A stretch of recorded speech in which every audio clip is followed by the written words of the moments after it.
leave late or whatever. And you guys can surprise me.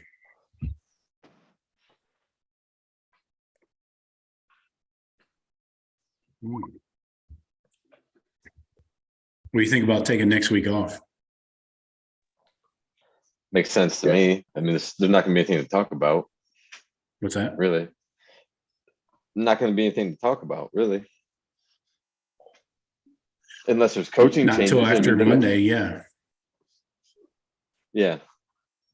I'm still holding down the fact that Larry Johnson's retiring. Yeah, I'm sure the news. I mean, there'll be news like that, but I definitely don't want to do a preview game on TCU Georgia for sure. Fuck that. I can give it to you now. I think Georgia wins. There you go. That's about what I got for you too. All right, we did it.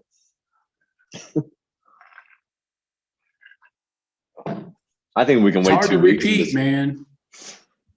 It is. It is hard to repeat, but once you're there and you're playing fucking TCU, it makes it a lot easier to repeat. 13.5 right now. Oh, I'll take TCU with them 62.5 points. I'll take TCU with them points, though. Oh, you get me up to 14, I'll tease it up there. I'm not taking that shit number. Yeah. If I guess, 14 would have to be. Keep TCU to keep it within 2 touchdowns. After what we just, we'll save it for the show. I'm gonna don't want to give away all the goods now. Oh, where are we at? Get the chat loaded up because I'm sure people are going to be talking shit. I already got people in my fucking comments. Yeah, I don't think you're going to have a bunch of Michigan assholes talking too much shit. No, not today. But we will have Georgia assholes that come out of the woodwork after the fact. That's one of the beauties of college football is you don't hear boo from them until after they win. So, well, I feel that's better, but. Yeah, so whatever brings the traffic, we got to find a way to like scare up some subscribers on this fucking channel, man. We need 500 ASAP. We get to 1,000, and I feel good. I feel really good about this channel. Let me put a question out there into the chat. Hit us up with your terrible questions and comments.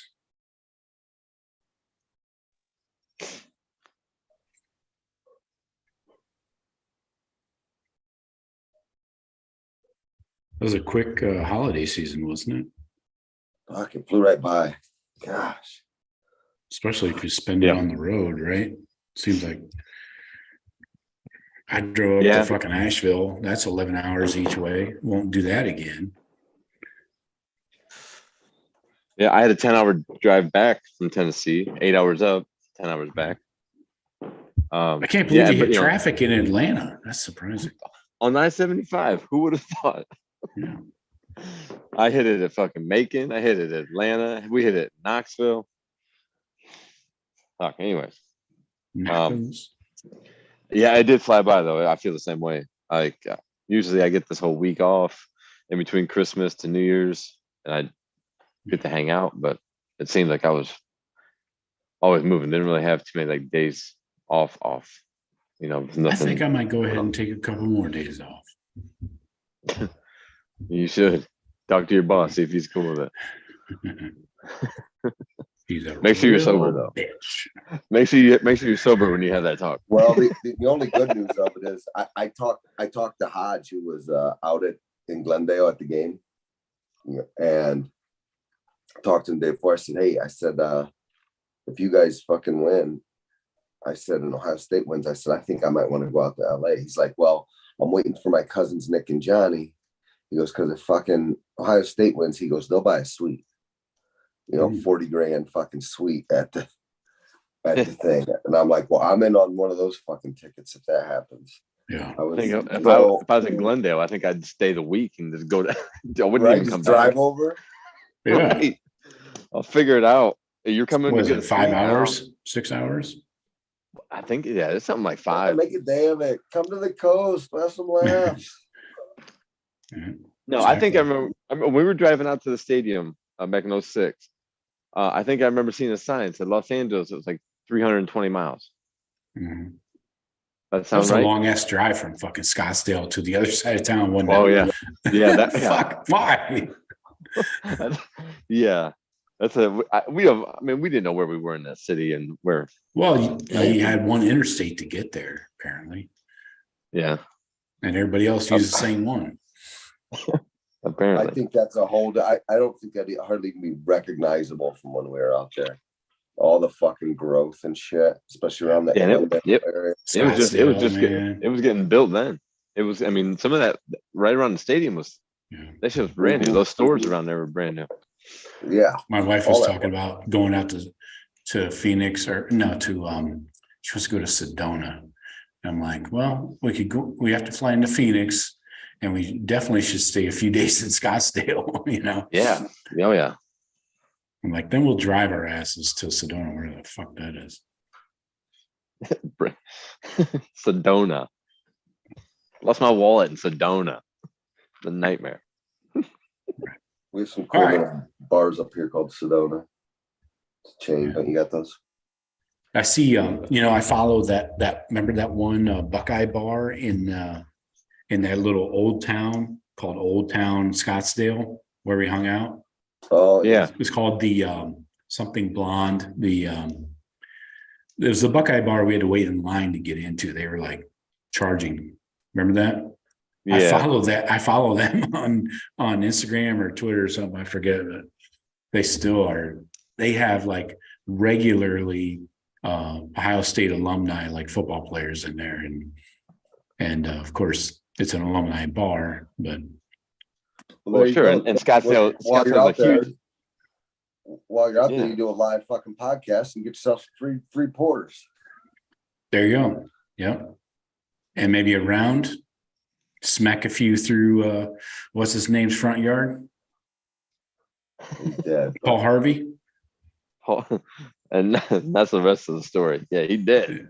The owner of the Angels. That guy too. Oh yeah, he lives out there. Yeah, that was a good course. Yeah, I'd love to go back to that place. I'd actually like to play it this time. I'll take clubs. You know, I got clubs now. I can go out there with me. But what do you mean? You didn't play it last time? No, he didn't. I didn't bring clubs. I went out there and I just rode around with you guys. Yeah. Remember I think we got a picture on that big elevated tee. The short par 3 is like 100 yards, but it was like a 60-foot drop. Yeah, big elevated. I think I remembered. Yeah. I just don't remember. I can't. I remember that. I remember that hole. Let you ride without fucking playing. Yeah. We told him that he'd drink a lot. The Ranger was cool with it. Especially after Jan sliced one into Paul Harvey's house. Yeah, when you're dropping $140 around, like, hey, get it off my dick. Yeah, and it was back to back. But yeah, that elevated tee, I got to scare up that photo, see if I still got it around. That was an awesome hole. That's what she said. Or that's what he said, right? Because he's. Yeah, well, some sheets would say that. Yeah, depends on what you're into. All right, let's talk football. Hey, everybody, thank you for joining us on the Buckeye Cast. I see people dropping comments already in there. I'm sure we're going to get some Georgia fans. So please, Buckeye fans, regulate on those fools. Otherwise, I will have to. This is not a Michigan channel like it was a few weeks ago. And this is definitely not a Georgia channel. So I will be closely observing. And if you're a Georgia fan, that's great. You're welcome. You're welcome to join the show. Just keep it clean. No shots below the belt. As always, folks, you know, you can watch this channel for our weekly shows, the daily Buckeye Blitz, press conferences, player interviews, all that shit. Me and Sean And Jeff kind of was on the outside looking in, but Jeff, we'll say Jeff attended this interview. We talked to fucking Buckeye Hall of Famer, College Football Hall of Famer, Super Bowl champion, Michael Doss last Wednesday. That dude had a fountain of information. He had an awesome Tressel story. He gave us his recipe to beat Georgia. He also gave us his score prediction, which is all kind of somewhat mute at this point. But great Tressel story, if nothing else. And what a cool dude, right? Right. I mean, and his thoughts on college football and going forward. And yeah, what a cool dude, was able to basically go across any topic we threw at him, had a good take on everything. Just a humble, funny guy. Just, man, that awesome get. And really glad I had a chance to speak with him. Yeah. One of our all-time favorite players, obviously, from the 2002 national championship team. Yeah, very proud of his Buckeye roots, his Ohio high school roots, 2-time champ at Canton McKinley. So appreciate that. I would recommend you go back and find that, whether it's on podcast or on the YouTube channel here. So yeah, most of tonight, we're really going to focus on the Ohio State game. And we'll probably snicker and giggle a little later about the Michigan game. I hope, right? I could do that. You can do that? Great. I could do that. I got a quick comment in here from Nicholas. Nicholas, I haven't seen you in quite a while. Good to hear from you. He said it had to be a bad hold, right? How else does he shank it that badly? Yes, I agree. I definitely agree. It was a laces out Dan scenario. Thoughts, guys? Finkel is Einhorn. Einhorn is Finkel. Oh, yeah. Ruggles. Ruggles is Einhorn. Ruggles is Einhorn. We don't need to blame the holder or the kicker in this situation. And so the kicker fucked up or the holder fucked up. It doesn't. We can't be holding either one of them. To the fate of the game. Either way. When I just rewatched it, I specifically looked to see if there was anything wrong with the hold, and I didn't think that it all looked to go down quick. I'm just wondering if maybe he had it a little bit to his inside, like maybe it came in on him a little bit. He got it right down, but maybe it was a couple of inches to the right from where Ruggles wanted. But I mean, tic tac here. Yeah, I mean, there's so much that can happen in that scenario without getting photographic evidence. It's hard to blame anybody, and it doesn't matter anyways. I mean, it's fucking over. Let's move past it. But as far as the game goes, guys, I don't know where to start here. See, I had a hard time sleeping last night after that game. And it's not because fireworks are going off outside. I could sleep through that. But I thought we had that game. Like from quarter 1 to quarter 4, I felt like we had that. Up until they scored that last touchdown with a minute left in the game, which I 100% thought they would do because of the way our defense played in the last 2 series. I expected them to score, but last 2 games. I really thought we had it. I really fucking was like, we got this. This is a dub, but just a completely wasted opportunity. I'm with you. I mean, that whole game, I'm jacked that whole game. We controlled it. They came back at the half, but we were still fucking hammering them. And then came out after, scored again before the half, come out, score again, and putting these leads on them.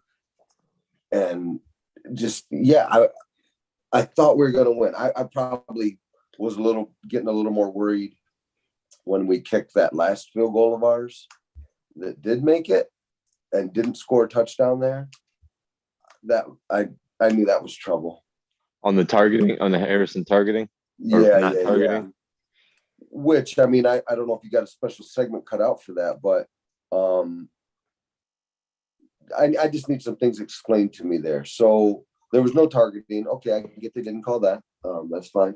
But there was a flag thrown for roughing or illegal contact or roughing, unnecessary roughness, whatever they call it, hitting a defenseless receiver. Why didn't that flag result in an automatic first down? Well, that would have been half the distance to the goal. That would have been first and goal. Yeah, right. I same question. Instead of a field goal attempt. That's a four-point play. I mean, the guy that was there, right there, that fucking hit came. He threw it immediately. Like, that was fucking uncalled for. Yeah. Regardless of whether it was targeting or not. Yeah, I never picked up because there was a lot of noise where I was and stuff. So I didn't get any. If there was an explanation by Herb Streeter or somebody. I have the same question, Sean. What are we doing? I don't know. I could see him maybe calling off the targeting, but not the penalty itself. Not every hitting the defenseless person is necessarily targeting. All right, so let me throw some knowledge at you. Oh, I got some people I got to reply to on Twitter later. First of all, early today I went back and I obviously I showed you the photo. Here's another one. Let me see if I can pull this up on here on the show right now. If you're watching on YouTube, give me 1 second. But I looked up the rule, and the rule states this, and I had to use this against about 100 people today. And the rule is that this is the back half of the rule. So there's two parts to the rule. Using the crown of your helmet is the obvious first part that they're trying to rule out. Second part is, quote, this is from the NCAA's website. I got this, all right. No player shall initiate contact and target a defenseless opponent above the shoulders, period. It doesn't matter. Leg, arm, shoulder, ass. It's about the target on the opponent, not what you're bringing to the table. The first part of the rule is, yes, you cannot lead with the crown of your helmet on anybody, any parts. But then the second part, there's two parts. People don't get this. See, people are fucking stupid and they don't understand the entire rule itself. And it's not just one part. You cannot initiate contact and target an opponent above the shoulders. Well, I'd like to. That's fucking simple. There's black and white, Sean. Well, no, I get what you're saying is black and white. But if you slow that down for me and let me see where that is, I think that the very first contact takes place at the shoulder, not above the shoulder. There's obviously contact after that initial contact that involves head and above the shoulder. But that initial contact, right when he comes in there, I think that is at the shoulder and not above necessarily. Sean. It's not like he came in and took his head off with his shoulder. Look at this fucking photo. What's that? Hold on. Let me put my cheaters on. That's the end of it. After he bounced up off of play the play and look at it, because I watched it a bunch of times, and that's contact above the shoulders, Sean. How do you defending this? I don't get it. Are you just trying to be fucking Mr. Contrarian like Danny Cannell or what? Dude, I'm telling you, the initial contact is fucking below the shoulder, and whatever happens after initial contact, and that's a follow through of it, they're not going to call that. They're not. Right. Because that fucking Sean says that's not a penalty, everybody. Sean says it's cool. It's cool. I'm saying it's not targeting. I don't think that's targeting. All right. Even with your rules, I don't think it is. All right. Like I said, I'd like to see it a few more times, but again, I think you're taking one frame that isn't the initial frame. If that's the first contact that they had, is that picture that you showed, you're 100% right. And I take back everything I said. I don't think that's the initial contact, the point that those two met. I think that is well after the initial contact to the shoulder, and then that head slides up and does impact with his. Then how did he get a concussion, Sean? Explain I'm that. not saying it didn't happen. When he hit the ground? No. Joe, Sean's saying if you hit as you hit the shoulder, you slide from the shoulder past to the head area. Yeah. So and you speed up. So you speed up through the head when you hit somebody's shoulder.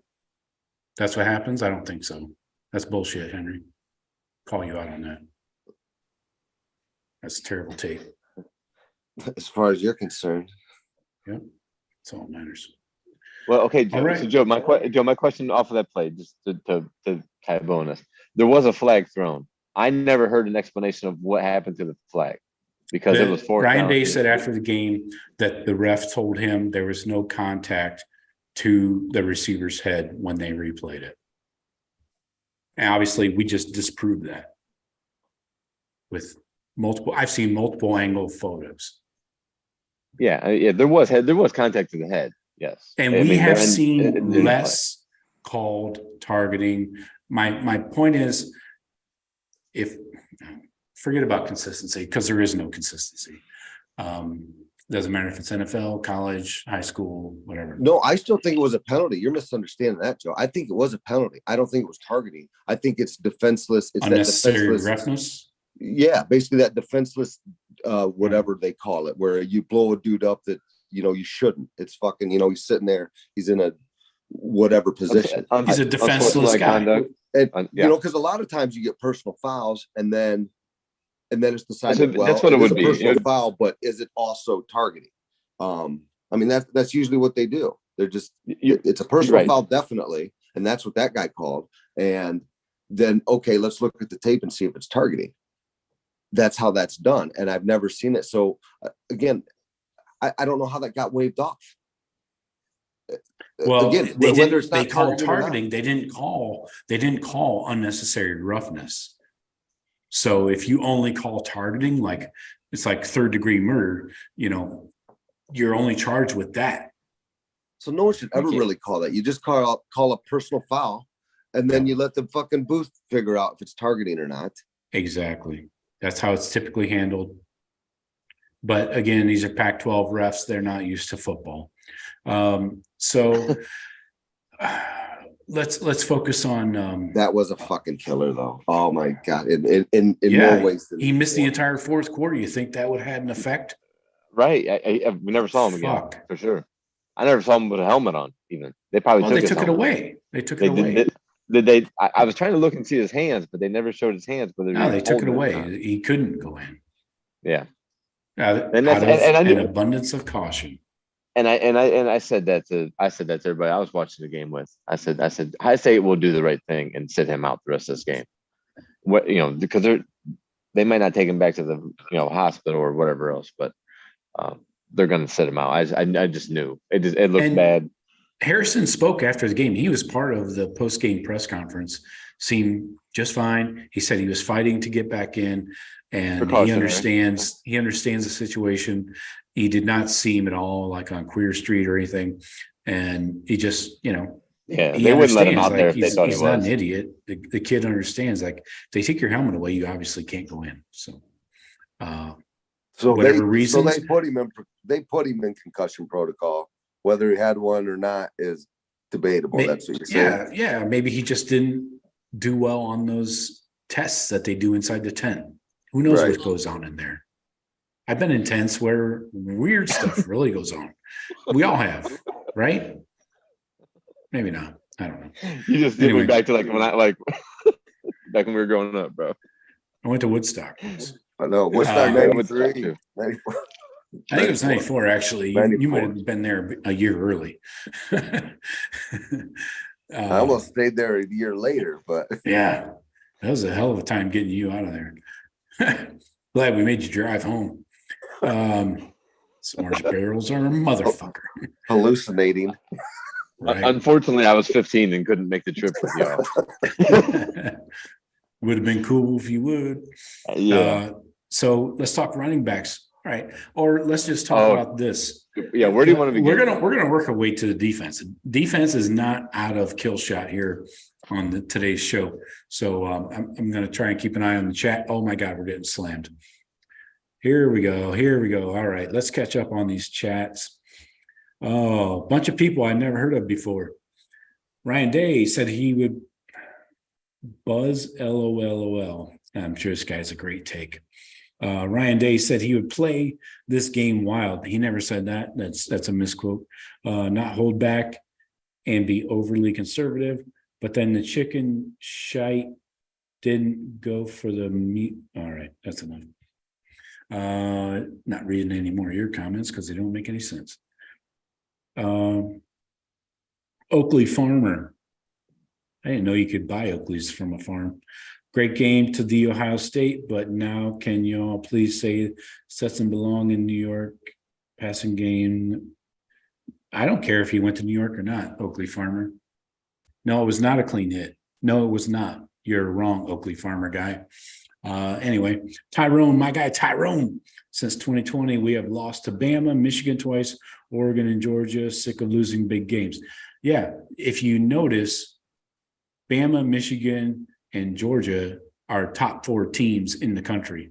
It's not like, yes, I understand Oregon we lost to because the defense let us down. They fell for the same fucking play about 5 times, and we couldn't stop it. Again, that was an old defense that is no longer around. But I get your point, Tyrone. Keep in mind, Michigan since 2020 has sneaky become one of the top 4 teams in the country. This is not just happenstance. They were top 4 last year, top 4 this year. All right. You guys need to accept the fact that they just came up on us over that pandemic year when they didn't show up in Columbus. They suddenly got good. But Jeff and Sean, quick take before I move on. We got a shitload of comments I got to get through. Yeah. Yeah. I mean, they my trepidation or whatever and lack of confidence I had in them to see how, because I was afraid they wouldn't rebound from the Michigan game. They proved it. I mean, I knew that first drive. I'm like, okay, well, we're playing at our capabilities. Like we were playing at a high level. Georgia was playing at a high level. Really, in the middle of that game, it was like best in the country versus best in the country. It looked like that for a while. You know, big plays, hard hits, physical, everything. But yeah, the confidence kept building because we were dicing them. You know, and CJ was dealing it when he was, he looked confident. So yeah, of course, feelings had to have been strong. The whole, I was, building and building and building. I was like, let him fucking deal. I don't care if we don't run the ball. Let him fucking throw. At this point, he was hot. I was like, let him throw for 700 yards if it's going to just take that way. Let's not try to get back to something. The game changes. You got to be able to adapt to how the game goes. And when the way he was dealing, I'm not questioning any play calling or anything like that. I really don't have any questions against. Just focus on the comments, Jeff, please. We'll get to all the other play calling and stuff. So, do you guys think that Kirby's timeout was late on the fake punt? I never saw that timeout signal with the clock. You know how they usually show you, hey, put one, like supersede one into the other. I never saw that. And so and by that, so yeah, I'm concerned because they would show me that, hey, he did get it in time, but they're not showing me that. Maybe it exists, and I'm just being a bitch. Yeah, they just show the coach running down the field and talking to the ref. They don't show how much time is on or whatever, And I kept looking at the ref, with the whistle. I think he got it in on time, like barely. Yeah. Like I'm talking, slivers of the hair kind of stuff.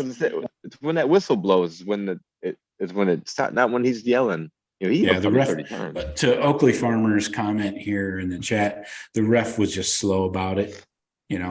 Antonio Morris, hey, that was not a great hit. That was a cheap shot. You don't know what the fuck rules are. Yeah, in my day, I'm much older than you probably. Unnecessary roughness was not a penalty. We played in a time where you could fucking clothesline somebody, but that's not real football nowadays. It's fucking 2022, man. 23 now. Keep up with the times. Who else here? Buzz is saying SEC cupcake refs are totally corrupt. The Big Ten team should be. Yeah, I agree. Amazing game. It's a heartbreaker. Well, win the big games lately. What are you talking lately? Like last 2 months? Or are you talking last 3 years? Because we just beat the fuck out of Clemson back in 2020 in the playoffs to get to the championship game. Didn't Harrison know if his head got hit or not?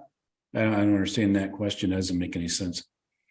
He definitely did because he was knocked the fuck out. That's why when Julian Fleming came over, he waved the medical staff onto the field immediately. Harrison was knocked the fuck out. So again, that's a headshot. That's a fucking headshot. I don't know what. Do you guys need to see like fucking I don't know, a slow motion video of a close up? Jesus. Anyways, that was the national championship game. Appreciate you, Oakley Farmer, for showing respect to the Buckeyes. Barney Young Jr., appreciate you showing respect. Great game. Okay, you say they had 12 people on the field for the fake punt. Then why'd they call a timeout? Seemed like a bad idea then. If you know that, I think you're wrong. Yeah, Buzz, LOL. We were a dangerous team in the playoff. Obviously, we took the best team in the country to the fucking last 5 seconds of the game. So I don't get your point. Anyways, back to our regularly scheduled assessment of this game. Let's focus on the offense real quick, guys. So we are without our top receiver, top 2 running backs, top 2 tight ends, and yeah, that's it on offense. Really, top 3 running backs. Yeah, did he? I mean, looking at the snaps and the carries, it was pretty much one-sided. Like nobody carried the ball. Like, yeah, I would like this, but I didn't know if this was going to be one of the topics tonight about our backfield situation. I got you right here. It was 3 carries for Mayan, 8 yards and a touchdown. He got that short yardage touchdown. Could have used more of those. Xavier Johnson, 6 carries, 28 yards. Mecca, 2 for 6. Dallin Hayden, 9 for 43. Right. So I think it adds up to about 135 on the ground. CJ was probably our best rusher if you take away the sack adjusted. By far, CJ came up huge running the ball. Yeah, he had like 70 on 8. And that big 27-yarder to set up the field goal in the 4th quarter was huge. You know.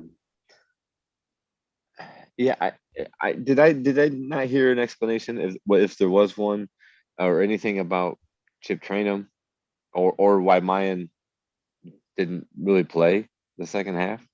Well, he had the sickness. I didn't see the injury. Apparently, he was sick all week, and he got dinged up in practice. Okay. And you saw him cutting off his tape on his ankles. Like his ankles were basically taped up to his calves. And after that touchdown, he went off to the sidelines and they cut down the tape, but then he never came back in the fucking game. Yeah, okay. Because I never saw him injured during the game. And I didn't. That's why I was wondering if I missed something. But they just had Trainum speaking at the fucking interviews. I mean, I picked him as my guy. Like, hey, he's going to be the guy this week. We're going to lean on him. And big physical back, right? If Mayan can't go, we need somebody to be able to pound the ball. So what's that's what we all thought. What happened to him? And then we throw Xavier Johnson in the backfield at Georgia. I got to know where. Baller. Mad respect for Xavier Johnson. Fuck yeah. But you know what I mean? Like, we were thinking of, we got to have the big physical back. One of them's got to be healthy. We got to be able to pound inside to keep him honest. Well, no, other than that, we're going to go with Xavier Johnson. He's more like a slot receiver, but he's a real good athlete. So we're going to put him everywhere. But you know what? They got him the ball in space. Give the guy the ball in space. There's a couple of big, quick swing passes to him. Yeah, mad respect to Xavier Johnson. He plays hard. Well, I out, think but- the big one was the shot down the seam over the top. Oh yeah, That was sweet. great catch. And the Great sidestep. The Just finish. The just the spin ball. finish. CJ Yeah. lofted out there. But yeah, what else are we going to talk about? You want to talk about Well, we still got 135 in the while we're ground. still talking about rules, what's the rule when you go out of bounds in the ball and where the ball Bowers' is? first down call. That was bullshit. That was huge. That was a monumental. Yeah, for them to call. bring the defense back on the field was definitely a game changer. But I think that was legit because he was not out of bounds till he crossed that first down marker. His foot, his hand, nothing was out of bounds. He wasn't down either. Nothing was down. I couldn't see it ever. I never got a good look at that. Even I with think his it's hand legit. wasn't down. You think that ball hit that line, that first down line? That camera, that camera on the sideline marker seemed to have pretty tight. I thought the ball was still short, like a half a ball length short. But What does yeah, the forward progress stop when the guy touches when the guy touches down, out of bounds Or or out in of bounds. bounds, yeah.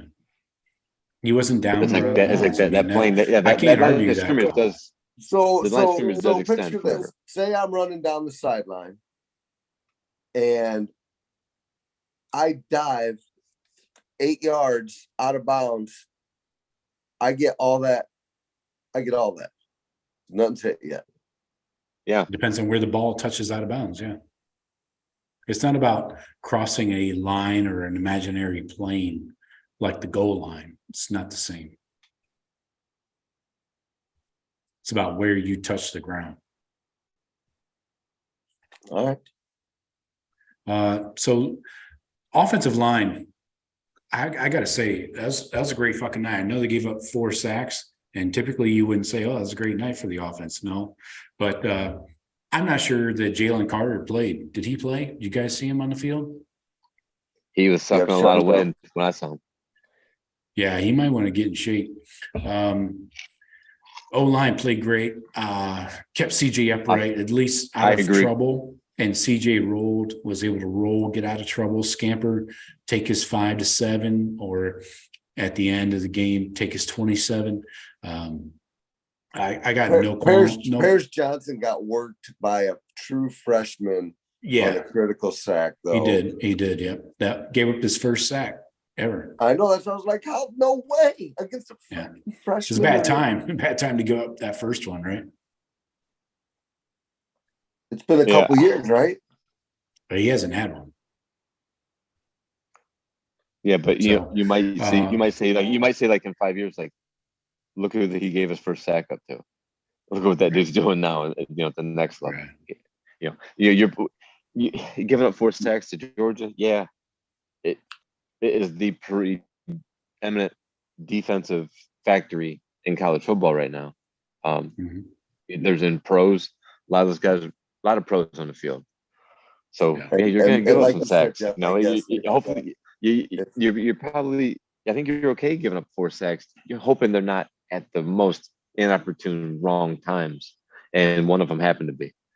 You take your 4 sacks if you like to take them on first down or whatever, but not a couple minutes left in the game when you're driving, trying to get a touchdown. You're probably right too, Jeff, that this kid is playing in a college football playoff as a true freshman.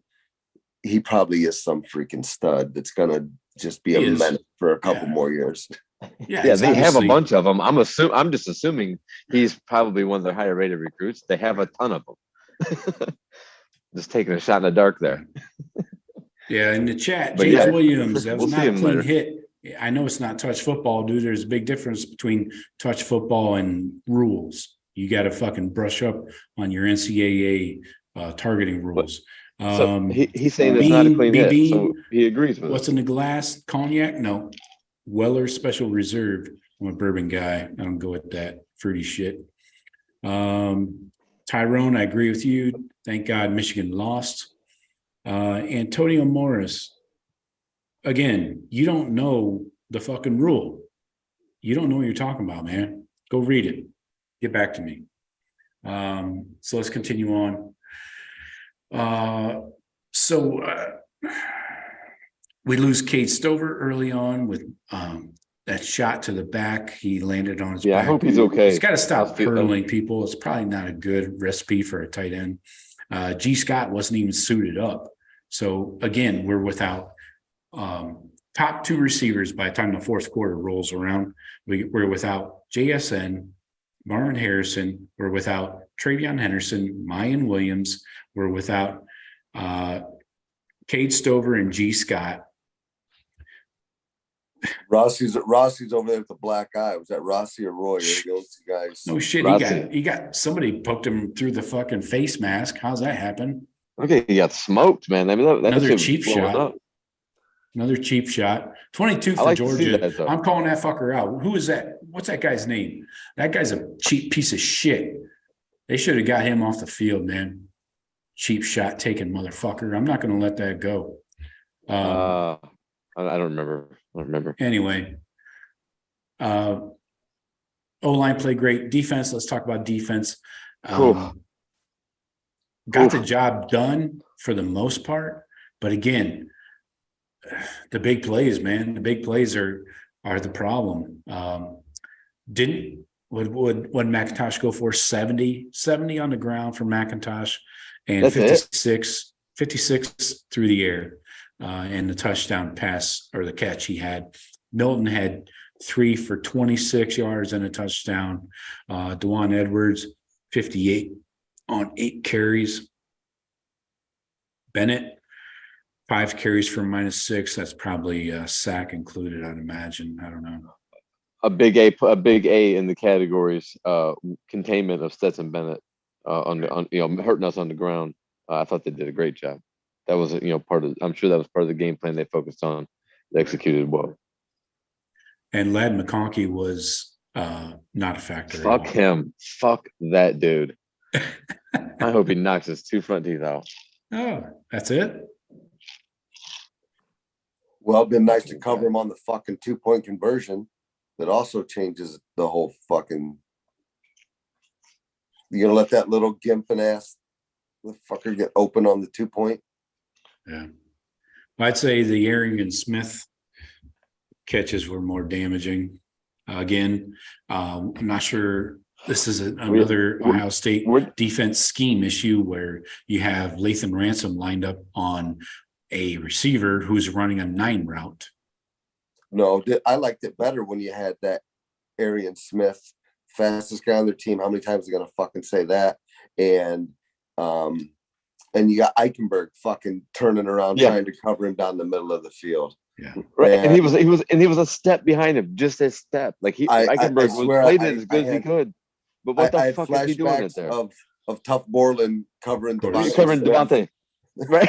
Exactly. Yeah. Me too. And I was looking at our buddy that I was watching the game with, and I'm like, bro, our middle linebacker shouldn't be guarding the deep fucking post. In any defense, that should never be something fucked up if that's ever the call, because nobody would ever call that. Yeah. Even the greatest middle linebackers of all time, none of them have ever had to cover deep middle, ever. Yeah. Like exactly. So why are those breakdowns? It's a breakdown. Scheme. It's a scheme, man. It's a fucking scheme, and we got to get better. This is looking forward. We got to get better in the secondary in 2023. A lot better. Whatever that means. Whether I know we're losing a lot of dudes, so we got to rotate dudes in, but obviously recruiting in the secondary has not been ideal. Cam Brown has never panned out. On that same play to where Ransom got burned, Hickman was the safety deep, and he was over on the other half of the field. He never had a shot at that play. So again, I think it's mostly scheme, but also we got to get some better talent in there, and I think we do have them coming in. Obviously, Sonny Styles played a lot of snaps. I think he had 20 on the game. but he's not going to be your deep guy in the middle. He's definitely not going to be your slot. Right. I don't know what's going on back there. It's part of it is it's college football. It's how they want it to be. Look, this game 42-41, the other game 50 something to 48. I mean, there's going to be some numbers. There's going to be scoring. That's, again, I think that's how they want it. So it's going to be tough to have anybody that can stop it. I mean, look, Georgia's defense is badass, and we put up 41 on them, you know? That's what we needed. That was the recipe for the win, right? We went back to that, and Ryan Day said that, Kevin Wilson said that before the game. I said that. So I don't know what more you need than us three to confirm scoring 40. Me, Ryan, and Kevin. We're always in lockstep. Yeah, I was wondering if you wanted to go back over like kind of whatever our own keys or our own thoughts on the game and how it played out versus like who was kind of accurate. I would be interested to hear what Mike Doss had to say on how did he think we needed to beat Georgia. I like to hear you have that. to go back and listen to that interview, Jeff. I will have to. Yeah, I know. I'll have to check that interview out. Tyrone, that's a good question here. What is your grade on Coach Knowles this year? Let's give him a letter grade. I'll give him Sean. Go, Sean. I'll give him a B. I'll give him a solid B. Okay. A lot of area for improvement is what you're saying? Yeah, I think I think the defense got markedly better over the last couple years. Obviously still has some kinks to work out. For the most part, I like it because it's usually an attacking, aggressive defense. Problem is when it gets exposed, it's just giant chunks of Michigan and Georgia in yardage and touchdowns. And so it's been a little bit hard to swallow the last couple weeks. If you would have asked me to grade Jim Knowles going into the Michigan game, I'd have gave him at least an A-. But here we are 2 games later. So I think a solid B. Work needs to be done, but better than it's been in a couple years anyway. Yeah, I say if we're grading if you're grading the defense, so if the year before the defense was a D, then I think Sean, your solid B is about accurate. Markedly better, improved, but still way too many major gaffes and too many big plays that cost you games. I mean, the big plays, it's not like you just skated by still with the big plays happening. They hurt you in the biggest games. Like maybe an 82, like B minus. B minus, okay. I'm going to go with a C. I think he was fine against mediocre teams, except against Michigan and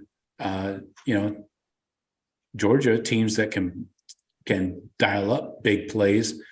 They were very obviously susceptible to that. I mean, they had holes in the team, in the defense that were exploited and seemed to be easily exploited because those were not the only like the Michigan 5 plays and the few plays by Georgia were not the only ones. So I think a lot has to be improved. And David Greenshield says C minus, and that's being generous. I agree with you, David. He says the secondary was a joke. What about Walton and Eliano? It's hard to grade them. Eliano's been a solid coach. I still don't understand why we have separate coaches for corners and DBs or corners and safeties. I've never seen that before, but I can't say they've done a good job. We've had it for a while though, Joe. Ohio State's had it for a while. When Ash was here, I think he was the safeties coach and the D coordinator, and you had Coombs still with the corners. But right, that's right. That's been that way for a while. With Hafley and Grinch did that, yeah. And yeah, so I think you're 100% right. It's But hard they were to also a gauge. D coordinator too. Like they shared other roles. Yeah. Um, yeah, they were very highly thought of, sought after. I think we should trust that Ryan Day made, good choices. So I'm not, they seem to be, they're well respected. We'll see how the recruits pan out. We need another year to see how, the guys that they really like and go after, how those guys perform. I think that's when you can really tell where the coach is at, have a Legit year or question two of here guys. by Mr. Bean. Is C enough to retain? That's a good point. I mean, Yeah. Yes. 1 who else year. are you going to hire is the question. But I mean, we don't know You're- the best D coordinators in the country off the top of our heads. I don't have a short list in my desk. 100% no. He's not getting fired. You're not replacing him. 1 I year. think you send a horrible message if you react like that, and that'll may send shockwaves around college football, and coaches will, kind of think different of Ohio State. Like, that oh, after 1 year, you're just gonna cut somebody that you just signed a huge contract to. and, Like, it was a and big made your D contract. and made your D a lot better. Yeah, no. And if he does, No, if no, Knowles does not basically good the for same anybody. next year, he's not going to get fired either. We need No, to see not vast even- improvement though in 2023, right, Sean? Well, I think you will see more improvement. I think this year's improvement's more vast than next year's improvement will be. Frankly, I think we were on the cusp of having an amazing defense. Again, those big plays, and that's part of his design. He knows he's going to get burned on some plays because that's the way he calls it. He's expecting. I think he even said it. He's like, we expect to get hit like 4 or 5 times a game. Right. But how do you say that when they all go for touchdowns? How can you? Well, that's not what he's saying, Jeff. How can your boss? He's saying big plays are like explosive plays of 15 to 30 yard plays, not 75. He's not saying, I'm cool with 5 75-yard touchdowns a game. No, come on, man. Well, you got to be realistic. No, but that's what it's turning into. Well, that's what I'm saying, Joe. Not against Georgia, but against Michigan, that's what it was. I mean, obviously he's not happy with the way our defense performed. They gave up, they've given up way more than a couple big plays a game. I go back to the secondary issues, man. I'm saying it's the secondary. I know we also need to get a consistent pass rush. I talked about this on the Daily Blitz today, earlier this morning. We're not getting a consistent pass rush from the front 4 or the front 6 with the 2 linebackers. We're not getting ends that are pushing up field consistently. So that's part of having a good defense. You gotta not only cover dudes in the back end, you got to get pressure on the passer. And that is today's football. It's not all about stopping the run. I know he was brought here for priority 1 was stopping the run because we got worked against Michigan 2 years ago. But that's not the only focus, There's more to it. It's deeper. If you disagree, please tell me out. Well, willing. Defense, will it have to be markedly better next year? Well, if we want to win a national title, it's going to have to be, because we just saw in this game, it just showed us our defense was not able to make that big stop when they needed to prevent the team from taking the lead on you late in the game. Your quarterback did his job. Defense couldn't hold him out. Quarterback tried to, at the last second, miracle plays, get down the field. Yeah. Field goal missed. The defense has to be better than what they showed last night, because that's what it takes to win a national title. That was the best team in the country. And if they make it, and if they keep them on the end zone that last drive, we're playing for national title. So, right. Yeah, I mean, I don't know if it will be. I'm not for sure. I mean, we're losing a lot of safeties now. Is that going to be a good or bad thing? That we don't know yet. Do we have guys better? I'm we got excited some- about some of these styles. I'm super excited, but you're right, Joe. He's not the slot corner. He's a boundary. He's a strong safety. He's a big body That dude- dude. He's not that going dude to might be end up- running a 4-3 back there. No, but he might end up being Lawrence Taylor at like a rush outside linebacker, but before he Hey. leaves Ohio State. You never know with that kid. We got he's some a freak. points. We got some points here I want you guys to comment on. David says, I keep hearing to talk about poor recruiting in the secondary. Please tell me of all those first rounders at corner, how many were 5-star? We're 7 years We away have- from that, man. We're 7 years that away was from a that. long time First ago. of all, Denzel Burke was not a 5-star or a 4. And he's a converted receiver out of high school. Cam Brown never panned out. He was on the field half the time due to injury. And my guy, Bean, is the issue play calling, scheme, or quality of defensive players, or something else? Sean, I want you to hit that once or twice, and twice would be nice. I don't think it's quality of player. I just don't. We've been recruiting at too high a level for that. I don't know if it's scheme. I don't know if it's fundamental, the approach on some of that back there, but it does seem like we just can't fully put it together on the back end. But I think we got the dudes. I think we got tons of dudes. But yeah, they're not turning their heads or doing this or that. And it's how they were coached to do this. I don't know. You hear all the excuses. But I think we have the dudes. And I think it is approach. And that's why, one of the toughest things that you hear them talk about, and, is it all bullshit or not?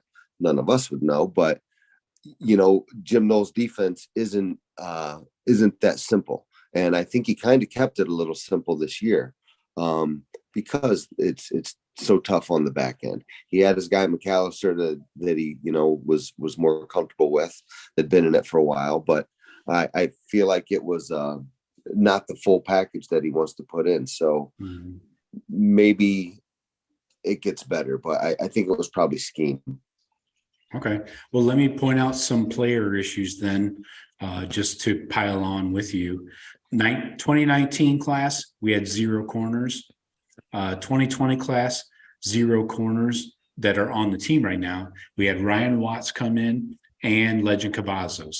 Those were our corners in the 2020. They're gone. currently obviously. Texas and North Carolina. Yeah. Yeah. Starting for And- both of those teams. And Starting for both. now the 2021 class, you did have J.K. Johnson, limited playing time. Jordan Hancock, injured throughout all of fall camp, limited playing time. Safety. Yeah. But So- I am really high on J.K. Johnson and Hancock. I'm Those glad guys you're are really both- high, Sean, but this is talking football. Okay, well, look, they've been in there. They were starting to get some playing time. Not the one Hancock's been hurt, but JK was, and it takes a little Due time to injury, getting right? there. Yeah. I expect both those guys to be really solid. I'm not worried about it because I don't think that our corner play was that great. I think these guys can do just as well, if not better. Well, I like the rotation of the 3. I keep wanting to know what next year's going to look like, so we can start looking ahead. Season's over, so what guys are staying, who if anybody is leaving. But Cam Brown's gone, correct? Yeah. So we were replacing Cam Brown. So yeah, you're looking at like the 3 corners coming back mainly will be hopefully healthy. Jordan Hancock, JK, and Denzel. But will one of these freshmen press? Will they come in ready? I know one of them's enrolling early. I think I'm not sure if both of them are. But are they good enough to push for playing time right away? But where's the depth after 5? I mean, we needed more than 5 this year. Yep, exactly. I mean, just like the running back room. You can't go 2 years without taking corners. If you get slammed with injuries, you need dudes to step up. And unfortunately, we didn't have that. I think that might. It didn't affect this game. It didn't affect this game because Cam and Denzel were both healthy. But going forward, with Cam leaving, And Denzel, his health seemed to be hit and miss also. So we got to have legit, backups. Yeah, and we're not going into next year with like any guaranteed spot for Denzel or any of them. Like, there's no guaranteed spots in that back seven or back six, or however you want to say it. I don't think. Hey, Joe Moore in the fucking chat. Why don't you leave? Nobody's crying, you dumb fuck. This is not your channel. Maybe go or I'll ban you. Motherfucker. You're just talking out of your ass anyways. Fuck him. Go or I will make you go. I'm the bouncer of this club. What else we got here? Mario Brewster, appreciate you. Ohio State replay airs at 10 p.m. on ESPNU. Lock up your DVRs. Yeah, I'll get the regular one. I'll get the regular. I'll just have to mute it. I'm gonna hear fucking Herbie again. Yeah. So score predictions, but that spread got bet way the fuck down on Friday. Holy crap! And Saturday too. I say money came in late, huh? Yeah, Sharpers. 5 was the finish that I saw on Saturday. Georgia by 5, still the same over under, which is weird, 62.5. So I had 41-37, Sean 31-27, Jeff 31-28. I'll go ahead and take the win on that one, even though we did not win. Microscopes. I don't think you want to know these. You don't want to hear these.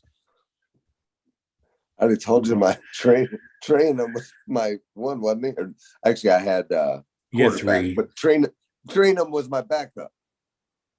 Yeah. I think you had the only good player out of the 1B. Jeff, you almost called it. You had Ruggles for the win. Only it was Ruggles for the loss. And I looked at my buddy, and I was like, "You did say Ruggles for the win." Yeah. And I said to my buddy, I'm like, there's audio of this, so it's recorded, but I fucking called this happening. and he's like, I fucking told you 2 hours ago. I say it's gonna win. I was the first one to say it. I'm like, you're not the first one that heard me. I heard say that. He thought he was. By the kicker, I'm like, I talk to more people than you do, bro. I told him, I was like, this is it. Like, because the way we played, and I felt confident, and it built and built and built the whole game. I was like, holy shit, I fucking called it, and it's on tape. I can say, check the tape. Yeah. But I accidentally deleted it. Sorry. I did not feel good about that, though. We're still talking about, we got down there to the 30 and then fucking ran. We got 2 timeouts and we run the ball there. That was a fuck up on the coaching. You fucking throw a pass there that's either fucking incomplete or that you don't burn a fucking timeout there for nothing. And now you're back 5-yard out, 6-yard out, something quick. Now your timeout's an emergency fucking timeout. You got nothing, it fucked that whole thing up. And we needed to get a few more yards. That put that kid in a bad spot.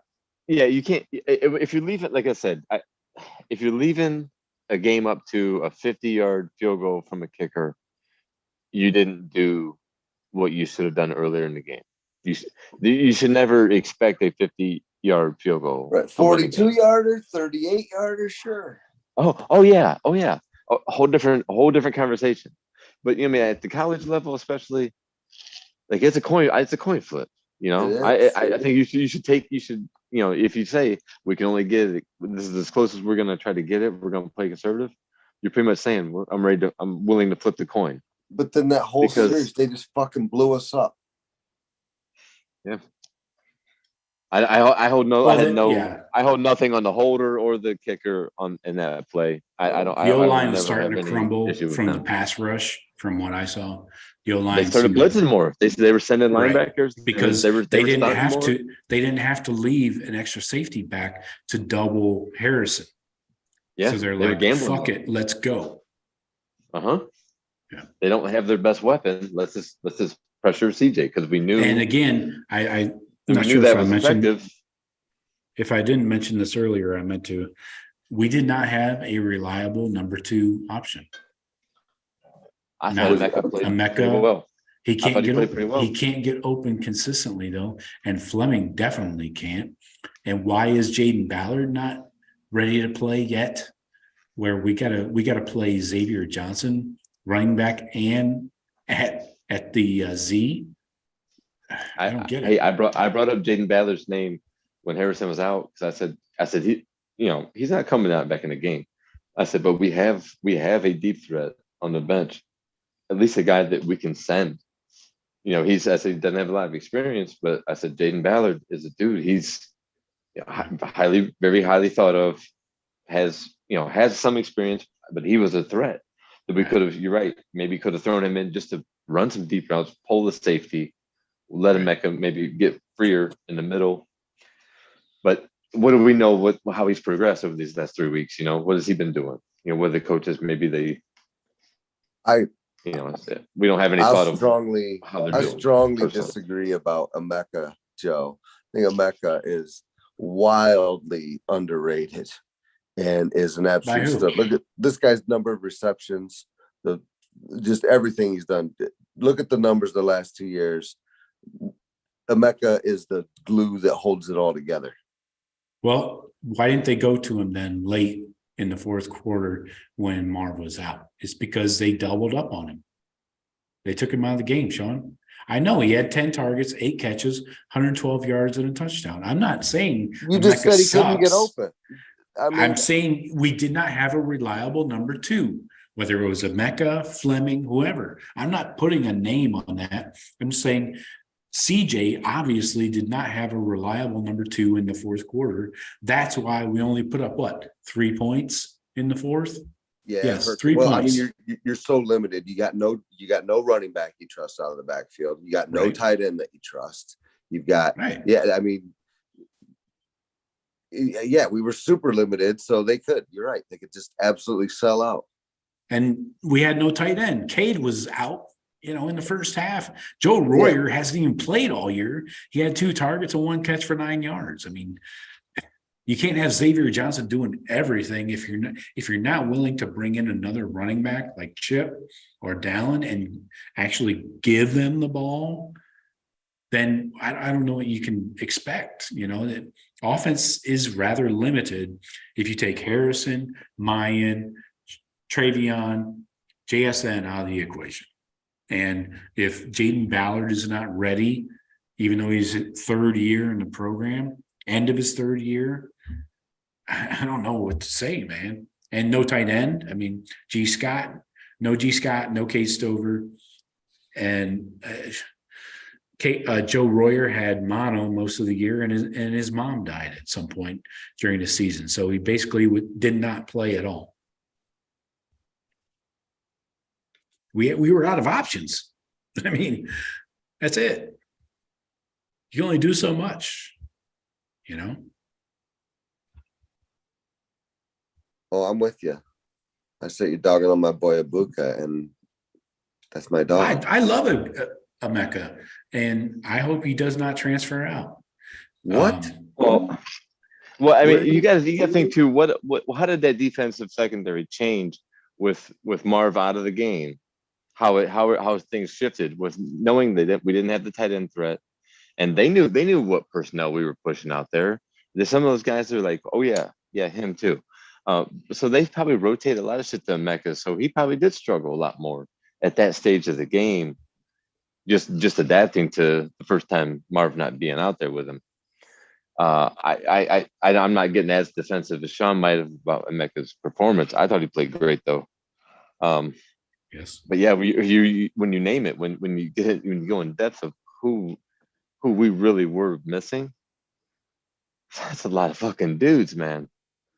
You can't say, and I know Georgia wasn't 100% healthy either. Fuck, nobody is. But man, that and not to mention another guy that we didn't even get to see the season, who was going to be a factor in the backfield. We were on our 5th or 6th. We were on our 6th running back last night. What? Oh, if you talk about Chip coming in, but he didn't actually get a carry. He was just in there. And, Well, then Xavier was our 7th running back. You know, if you Right. think about Evan Pryor, Yeah, think about yeah. Evan Pryor. I get your Evan Pryor point. completely deleted out of the lineup. I get your point. So I mean, and actually everybody you named, yeah, Joe Royer, Jesus Christ, his mom died. I didn't even remember that in the season. I don't know if it was But yeah, because he was mid-season he or was whatever. he was never thought of. I mean, because he was 3rd or 4th on the depth chart. You know, the whole time, like he was never probably 4th or maybe even 5th tight end with Rossi in that rotation. Yeah. But yeah, that's a lot of dudes to have out. But yeah, we were still down to a 50-yard field goal. You know, right? Even with all that, right? I knew right with half the fucking offense in a fucking walking cast. Again, we got some good comments coming in here from the Buckeye fans in the chat. I'm not going to read some of the negative stuff, but yeah, Xavier went 6 carries for 28. That's not horrible. I mean, to be thrust into that. Dallin Hayden 9 for 43. Yeah. I think you could have run Dallin some more, honestly. Oh, for sure. But when do you think Xavier Johnson found out he was going to be running the ball at tailback? Like Thursday, fourth quarter. Like, I mean, like when do you think he said, "Hey, Xavier, we need you to run tailback"? He's not built for that either. That's the thing. No, it's a receiver. It's like he's not like who's that dude for the Niners? The running back receiver. Yeah, he's not a Deebo Samuel build body wise. You know, you need a Dallin Hayden. He's not a tailback. Chip train him. No. Right. So we got some good comments I want you guys to touch on. David says that running Hayden was not the right call. I assume you mean I think it was first down on the last drive of the game. Yeah, the run. Talking about the specific call or like the theory I think of that's what he's talking about because that was not a good call. Brian Hill, I don't know about your comment here. We blew a chance for a national championship, and next year we have no QB. Are you paying attention? I don't think you are. He's saying dark days ahead. I don't think you know what you're talking about. Well, why would you feel? I don't feel dark at all about our quarterback situation next season. No, but the first part's right. I feel like I don't want to say blew it, you know, in that connotation. Yeah, you but missed out. Yeah, we missed out on the chance. You had a field opportunity to win a natty this year. Yeah, and it slipped away. Right. Yeah, exactly. Oh, of course. Dark days ahead, and we have no QB. I will not acknowledge that. That's true every year. If you're not that was true for us last year. If you're not listening to our show, you might not know that we've got a quarterback.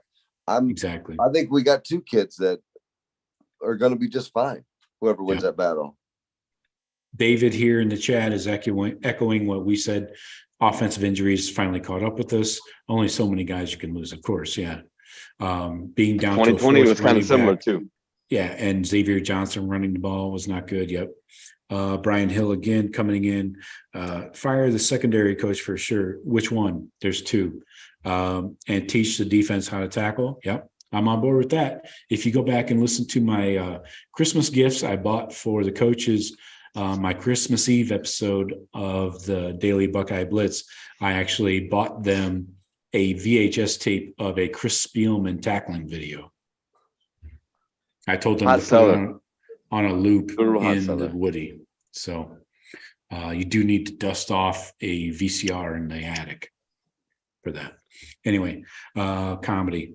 If we had JSN, would we have won? That's a great question, Tyrone. What do you guys think? 100% JSN? Of course. I mean, I agree. I mean, when Marv goes out, if Marv goes out, we still have JSN and Vebuka. But if JSN's there, the whole season's different. The whole game is different. We might not be playing Georgia if JSN's healthy, right? Yeah. Right. But if he just comes back for this game, if he just came back this game healthy, it might have been a nightmare. Trying to force feed him the ball. He's not, the offense might not have clicked. CJ might have, it would have been a major culture shock to the offense, bringing him back into the fold just for this game against this defense. So they might have backfired completely. Right. But if he was healthy the whole season, oh shit, this game might not be played yet. This game might be next week. We'd still be playing in that game, but it'd be who we want to play. Right. And that's to my point about having a second option at receiver. If JSN is your number one, then you got Marv as your number two. I don't know how defense accommodates that. That's how, of course, that's why we were so confident this year, because we were just talking it out. Like, what the fuck are you going to do? We got 3 Heisman candidates and Marvin Harrison Jr. Well, yeah. Well, I mean, that's what it was last year, right? We got Olave, Wilson, and JSN. Yeah. It's like, good luck covering that. Yep. We got a good point by Steven. Had a team that won the title last year. Right. Steven makes a great point. Why bring Chip Trainum to the program if you're not going to utilize him? Yeah. I would like to hear the reason. But he was brought in as a linebacker. Well, and was that until 2 months ago. And then he became our running back 2. I hope we get the story of why the reason for his lack of involvement. Well, because he came out of nowhere from Michigan. Like, we didn't expect him to be in the game plan against Michigan, and he was a major contributor on our offense. Probably should have start that game, right? So he flashed in for the Michigan game, not unexpected, and then disappears unexpectedly the very next game a month later. Well, I just hope we hear the story. I just want to hear why. Except for an appearance at the press conference, when he shows up at the press conference because he was involved, right? Is sick, and it's like, okay, so everyone's expecting, all right, train him, got some carries, he's probably looked good, working with the running backs, running with the ones, and then Bubkus. All right, so let's put a bow on this game before we spend a few minutes and talk about the Michigan loss. Loss. Anything else you want to touch on to finish up this game? Anything we missed? Anything big? The worst possible thing of having your team, your diehard team, being part of the late game and New Year's. It was 11:58. I'm standing at the bar, my buddy's back porch. I'm looking at my phone, 11:58. I'm like, fuck, it's going to be New Year's, and this game's not going to be over yet. And as soon as that goddamn field goal went wide, I heard an eruption of fireworks throughout the whole entire neighborhood, like goddamn 4th of July. The fucking timing of it was impeccable. And my youngest daughter, Ava, she looks at me, she goes, horrible effing timing. I was like, you got it, babe. But yeah, there's an eruption of fireworks everywhere because of goddamn timing. I don't mind the games on New Year's. I don't want my team playing on New Year's. I don't like that was I didn't. I'm against it. You don't get to enjoy New Year's because I was in the game. I didn't give my wife a kiss, Happy New Year's till about 2 minutes after. Because I was sitting in shock of the goddamn game outside. I don't like that. I hope we don't ever have to play on New Year's, the late game anymore. Well, you will every 7 years. So enjoy it. All right, so let's talk Michigan game. I heard they played in the Fiesta Bowl, Columbus West. Had a huge spread. I think it was 7.5 for up to game time. And an over-under of 58.5. Hope you played the over, folks. But I hope you didn't take Michigan with those points. Wow. What happened there? I can tell you, Joe. I can tell you exactly. Michigan played exactly how we played against Michigan the last 2 years. Giving up big plays, dumbass penalties, costly turnovers, giving up big plays. I said they're playing like how we played against them.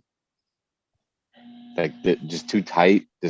They made big plays, but TCU gave them a million chances too. That game was really exciting at the end. Super impressed with TCU though. I did not think TCU had 51 points to get on Michigan. I did not see that coming at all. It wasn't just him. But 2 pick sixes will make it a tough road to hoe. And the fumble at the goal line. But they got robbed on a touchdown call though, and then they fumbled the next play at the goal. I don't know. I got to see that one broken down again. Did they get robbed? That was horseshit. Yes, his ass was on the goal line. He came down Michigan, with his back to the end zone. You got it first his and ass goal was on the goal line. How's that not a touchdown?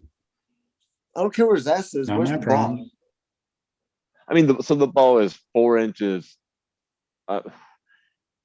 It touched. I mean, if you froze it right where the ball, and then you get that line, a portion of that ball has to be touching the goal line, the paint, when his ass hits the goal line. It fucking has to. Yeah, right. I don't care. I mean, I'm you know me. I wasn't. Well, rooting you know what? for It them, shouldn't really but matter. I saw the call and I was like, if that was Ohio State, I would fucking murder someone from the one. Then it doesn't matter because Michigan. Horrible play call. Horrible play call. They tried to outsmart themselves with that fucking double reverse at the goal line. They opened the game. Edwards hits like a 57-yarder for opening fucking play, and then they get down the goal line and try this fucking double reverse. That was so awesome. What the I fuck? love that. Yeah. Like you have you're Michigan. Tell them you're gonna run and fucking run it at them. You know what I mean? And if you why change who you are? If you get stopped, they're at the fucking 1 yard line. They got 99 yards to go against your fucking Michigan. Show TCU you're fucking Michigan, right? That was the Michigan's fans thought standing next to me. He's like, "What the fuck are we doing? Trying to be cute? We're not cute." No, you're pathetic. You're ugly. And then you give it to like the backup fullback or something on the goal line, and he proceeds to fucking lay it down immediately. That happens every time they do that shit. And I'm like, who the fuck is number 20? Why is he getting the ball at the goal line? That's why you never think that guy's going to get it, because everyone knows if you give it to that dumb fuck, he's going to fumble. That's and you know what? And he got the ball back like in the third quarter. I saw him carrying the ball. I'm like, holy shit! They let him carry the ball again. Wow. And then I thought, why is Edwards? Something happened to him, but he was coming in and out. He was just taking a lot of breaks. Yeah. But man, TCU this explosive. That receiver they got, he's on the board. He's like a top 20 pick or top 15 pick. That receiver, Johnston, because JSN for TCU. Johnston. Yeah. He's ranked. He's won. Addison's 2 and JSN's 3. QJ 1. I thought Michigan was still going to win that up to almost the very end. I thought Michigan's going to win this. Yeah, they pulled it within 6 there late, but their defense got worked. 50 points, the defense got worked. 50 fucking points. Are you kidding me? And we, but that JJ McCarthy, I think that game might be a springboard for him. Like he showed why Michigan will be a contender because but he threw 2 pick sixes. Right. And you think right. How does he grow out? Does he grow out of the big mistake, or does he, or his playmaking ability? Look, no one's a bigger fanboy of McCarthy than me. I think he'll probably. I think it's going to be a springboard. I think he's going to. I think he's going to come in as a probably a long shot favorite, but he'll be mentioned for sure. But the thing is, possible. Even last year when he got in, the guy makes their one loss against Michigan State last year. He came in and like fumbled on the goal line. The guy's prone to make mistakes, and then 2 pick sixes yesterday. Yeah. The guy's an amazing talent. That one run where he ran like 20 yards back and then still fucking gets down the side. I'm like, jeez. Look like back there. Yeah, does he make the improvement? Does he come in next year and then there's going to be that talk. He can make the big play, but he can also make the big mistake. So if he come out next year, first 4 or 5 games. I have faith in Harbaugh. Is Harbaugh going to be there? Do we want to guess that? We're seeing that in the chat already.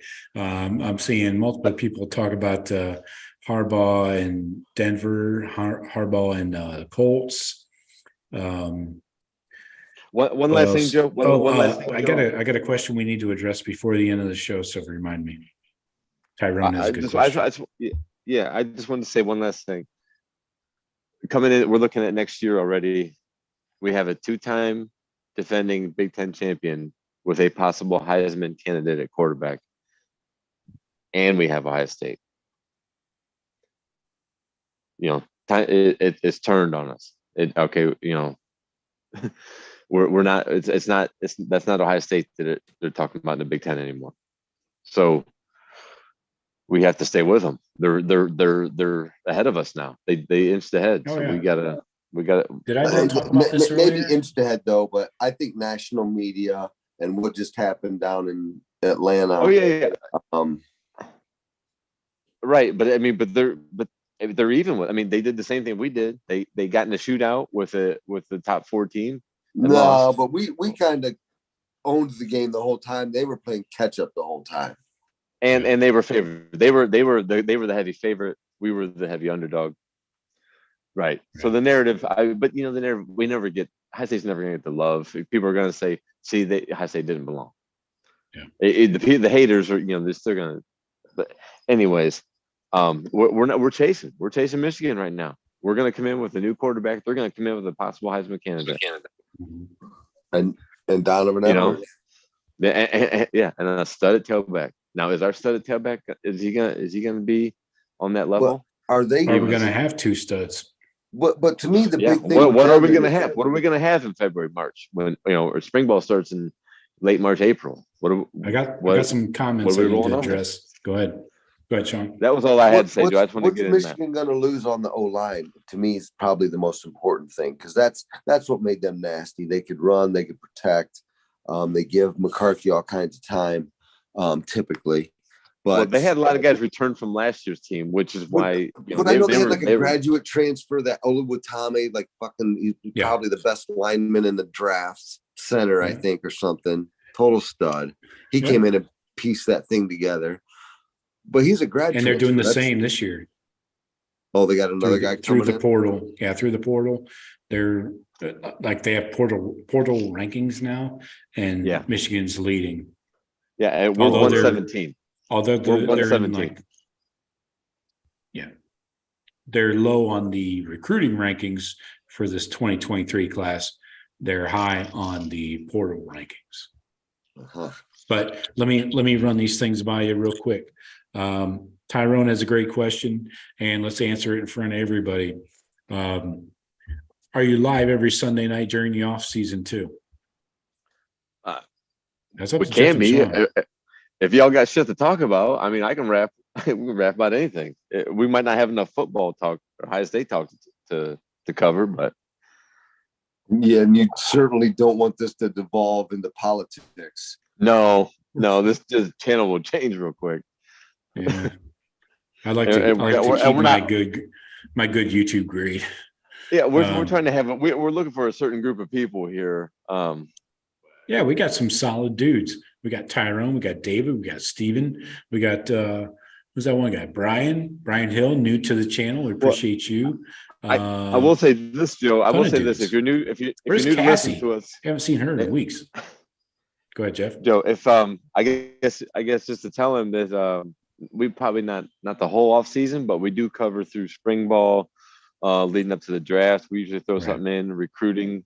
We usually hit during the summer a couple of times when there's big recruiting. That Friday Night Lights is something we used to cover. Well, that's not a thing anymore, but right. I'm saying, but we used to, we would give an update of, highlights of that or what rumors coming out of that. But we do check in periodically when there's news. I have no problem doing a weekly show if you guys are, I know you're going to have like summer vacations here and there, and obviously spring breaks, you're going to be out. Summer vacation. I haven't had one of those since I was 18, bro. I don't work. I work every day in the summer. But anyways, we can talk about it. Well, we can talk about it. We can update them later. I'll strong arm these guys, Tyrone, into a weekly show, or I'll just show it by myself, and I'll parade across a few bottles of bourbon here across the desk. You guys could tell me what looks good, and I'll taste test them. I might need a couple bottles to sweeten the pot. Oh, yeah. All right, folks, you better chip in on the old PayPal and the Venmo account. Yeah, the Weller account. It's called the Weller account. Yeah. Jeff needs to build up the bar. So David also had a good point. That did look like targeting in the TCU Michigan game at the end. You guys see In the that? back of the helmet? Yeah, I thought it was. And I hated to say it because it was going to help Michigan, but just calling the way I would see it called and what you see called versus that not getting called. Like I've seen a lot less being called. I thought it was targeting too. I thought Certainly, but do you think it could have been a makeup call? Because I don't know if you guys also saw it, but earlier, fucking JJ McCarthy gets rid of a ball and a guy kind of like pushes him a little, and they called a fucking roughing. I mean, Jeff, you were sitting there watching, so you had to have seen that play. I ain't never seen a worse roughing call in my life. I'm like, what? Well, see, that's the thing is if they're it's so inconsistent, Sean. You're right. Caution. You're right, Sean. It's so inconsistent. Yeah. You see that and you're like, oh, come on, that's not. And then you see something more egregious not getting called, and it's not just your team, because obviously me watching TCU Michigan was not my team. I was nervous as fuck for my team playing next. So I'm just watching it really just as, watching Florida State or Alabama or somebody. No, but when I watch I'm like, what, for what they do call, that should be called, or for what they call, that shouldn't be called. I feel like it's so inconsistent. I'm probably hypercritical. Like, why is Michigan getting all these calls? Why are they getting all these calls? And I thought they were getting a bunch of calls. And I thought they got robbed on 3 PIs. They had a bunch of PIs that weren't getting called on crucial downs. And then I don't know. You always wonders the makeup call or something like, hey, just let it go. We've kind of fucked TCU all night. I don't know. So to your points, if they're trying to err on the side of player protection, why are they picking up flags on targeting? Well, that's just it. If you're going to call right, why is it so inconsistent on that? And go back and look it up, man. You'll be like, what? I mean, you just basically outlawed football. If that's a penalty, then football's illegal. And I don't know, just agrees. And then you see, Marv getting picked up off the floor, and that's not a penalty. But he was fucking sleeping, Joe. You're right. He was. I saw it too. I'm like, he was out. I'm like, he's out. He's out. Look, the players said that after the game, Jeff. Yeah, Mecca said that. But so we got a couple last notes here in the chat before we log off and wind it down. We appreciate everybody joining us tonight. A lot of good interaction, even you cocksucker Georgia fans. David and Steven kind of point out the same thing. Next year's schedule is going to be pretty tough. Penn State's going to be tough. Sure. Next year's schedule is Notre Dame. Steven already calling a shot of a 10-2 season for the Buckeyes. Is that Stephen Cherry? Yeah, is that Mad Dog Stephen Cherry? He puts his name on it. Good to hear. Good to see he's back. Right. 10-2. I don't know. I mean, we got what Florida State is not the first game. It's the second or third game. Who? Florida State. Not Florida State. No, sorry, not Florida State. Notre Dame. Sorry. Yeah. We got to go to the touchdown Jesus for that one. They did get better. That's not going to be an easy game. Yeah, we have a tune-up game before that, right? Yeah. Okay. We have Penn State at home though. We've got to go back to Michigan with fucking McCarthy, and we'll see what obviously injuries. Who knows if they lose their best player like we did the first game of the season? Who knows what that team looks like too? But if they lose their best player, McCarthy, Michigan will go to average real quick. Just a quick glance. I know we're not talking about next season, but is there anybody in the West we even think about? Or are we considering anybody in the West yet? We got to go to Wisconsin with the Fickles. With the fighting Fickles. They're moving the spread offense. Bringing the spread to Wisconsin. USC's the following year. Right. Minnesota comes to Columbus the week before the Michigan game. No Caleb Williams. We got to go back to back. Penn State and Wisconsin. Notre Dame is week 4. Oh shit! Then we got a bye. Wow. We got Indiana, Youngstown State, Western Kentucky. Those are obviously two Hilltoppers home can sling it. games. Hilltoppers And can then sling it. Notre Dame off, Maryland in Columbus, at Purdue, Penn State in Columbus, Wisconsin at Camp Randall, at Rutgers, back to back, Michigan State in Columbus, Minnesota in Columbus, and then at Michigan. 10-2. Yeah, I mean, who knows? Yeah, I mean, we're going to Purdue, I guess. So you never know West Lafayette with No, You never I know expect what's Purdue to gonna go happen back. there. Purdue's going to go back to being Purdue. Since Yeah, they're going to take a step back. Yeah, took right. that I mean, Louisville okay, to so them. yeah, way too early to talk about records. I think next year, we don't even know what our roster is going to look like. What was a step forward for Purdue, honestly. They played for the Big Ten title, and they 6-6? they won the West 7-5. through some kind of mathematical equation. Yeah. They won the West. So I mean, yes, you played for Was Big there a Ten coin title. involved? I mean, it's a step up, but yeah, with Brom leaving, who knows? Okay, yeah, it's way too early to talk. Like I said, to talk about next year's team. We don't even know what next year's team's gonna. We don't even know the roster yet. There's a lot of I questions. like Ohio to win it all. All right. Go Ohio. When are we gonna be back live, Joe? When you wanna Next follow weekend. up here? What are you talking about? We got listeners that depend on us. As Okay, but Steven we're not pointed gonna out. we're not doing Or an hour Tyrone, on sorry. Georgia TCU, right? No, We're we not can gonna talk do an about hour on something that game. else. We can talk about the last Okay. episode of Yellowstone. I'm getting ready to watch that now. As soon as we're done here, Okay. wifey's waiting on watching the mid-season finale tonight. Great. We talk about more bourbon, more drinks. Yeah.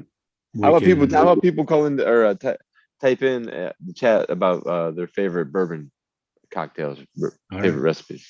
Let's save that for next week, folks. Yeah, Bring it I'll in. go to bourbon talk. All right. We appreciate everybody joining us. As always, if you could help people find the show by telling them to subscribe, I'd greatly appreciate it. If I could speak English, and it helps others beyond them find the show. So this being the gift giving season, give the gift of the Buckeye Cast to your Don't friends piss and away family. the opportunity like some people do. Yeah. Our teams. Sounds like a self-reflection. As always, thank you though. Go back and check out our previous episodes. Check out that Mike Doss interview from last week. And we'll talk to you next Sunday night. Jeff and Sean, appreciate you. Yes, sir. Okay. Go Bucks. Go fuck yourself.